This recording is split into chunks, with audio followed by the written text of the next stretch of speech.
Silicone down in there. What you were talking about, the wires that I had.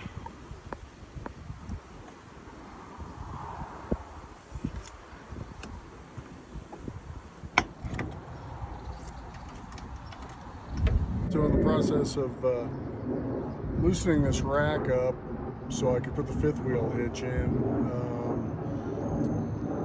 one of these bolts was bound up to the point where I couldn't get it off. I couldn't get it loose so I could slide this rack forward.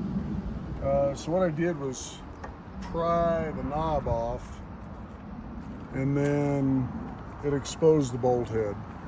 So I was able to use a wrench and loosen that up to get the rack slid forward.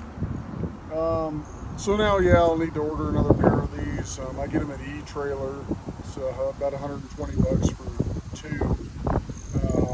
But then you have matching locks. This is obviously rusted inside, so next time I put these on, I'll probably put a little grease on them and then lock these so they just spin free. But if you get one stuck, that's how to get it off. Just pry this off the bolt head, use a wrench to loosen that, and then you'll have to replace it. All right, until next time.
Definitely fun.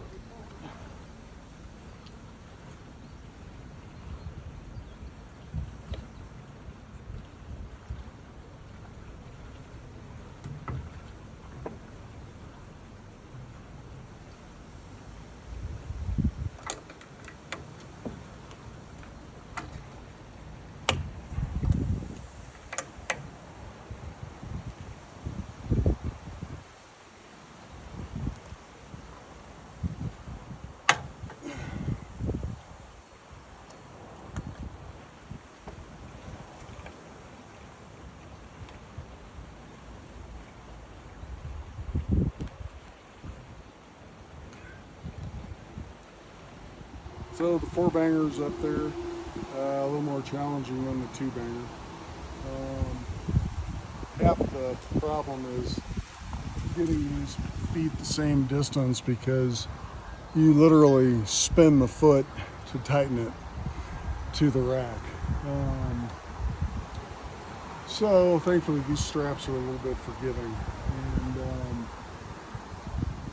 other than smacking my head on the crossbar, trying to put one of them down, everything went pretty smooth. As you can see, it's not much higher than the low profile mount was, which is nice. And it's shorter than the standard mount still. So reaching the RiverQuiver is not too difficult. But anyhow, they're locked on there. I needed 6 feet. Riversmith sent These all the keyed the same, so that's nice. And just stick our rods back in them and give them a try. Some of the dirt roads around here are pretty rough, so that'll be the key. Anyway, we'll follow up with you later and let you know how they do.